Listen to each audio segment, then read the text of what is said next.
Hello ladies and gentlemen, and welcome back to C.A.R. Entertainment. I'm your host Dylan Hamilton, and today guys we're going to be moving on for A22 biology guys. Last time we talked about our external factors influencing photosynthesis, but this time guys we're going to be talking about just photosynthesis in general, just to give you that bit of background knowledge, and then that will make you understand what these external factors actually do pretty much.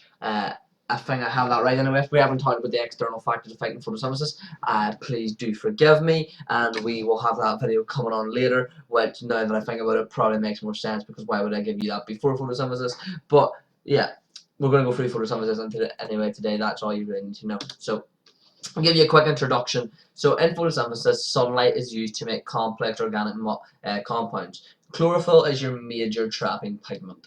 So, and it's the green part, as you know. So water and CO2 are raw materials that are used in photosynthesis, with glucose being the initial end product. There's your equation. You have 6 molecules of CO2, 6 molecules of H2O, which is then transferred into 6 molecules of C6H12O6 and 6 oxygens. Obviously C6H12O6 is your glucose.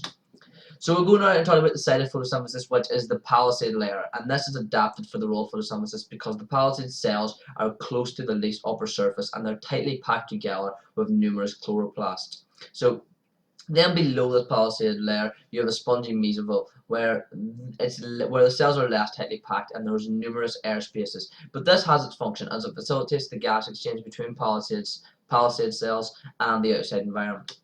So the chloroplast, then we mentioned that these palisade cells have many chloroplasts and they're tightly packed together. Well, what is the chloroplast used for? Well, this is specifically where photosynthesis will take place, and chlorophyll is arranged in different structures called thylakoids.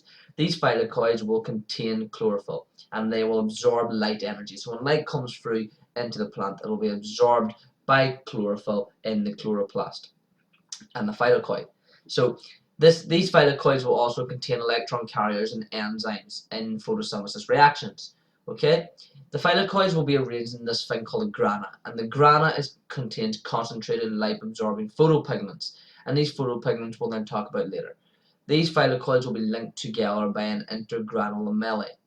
This will come on much more clear later on. The carbon dioxide will be used, and sugars will be made in a cyclical series of reactions in the stroma.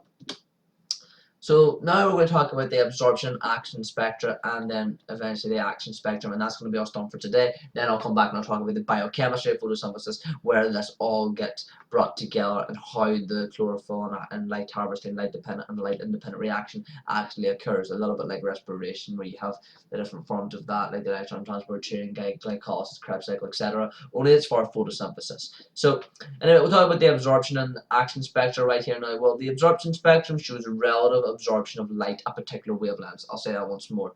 So the absorption spectrum, so that spectrum, the absorption spectrum, will show your relative absorption of light at particular wavelengths. So at a different wavelength, how much light is being absorbed. The absorption will show the overall of light, the overall light by all pigments that will absorb light in photosynthesis, and therefore show the light that is absorbed by the individual pigments, which pigments absorb which light.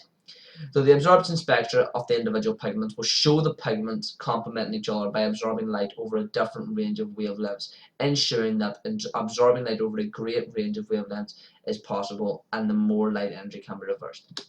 So the action spectrum then, these are the different things and where you see what colours are absorbed in different pigments. So the chlorophyll A pigment will absorb blue and red light, chlorophyll B will absorb blue and red light, but carotene will absorb orange light. The action spectrum shows the rate of photosynthesis taking place at different wavelengths. So it's the rate of photosynthesis instead of the relative absorption of light.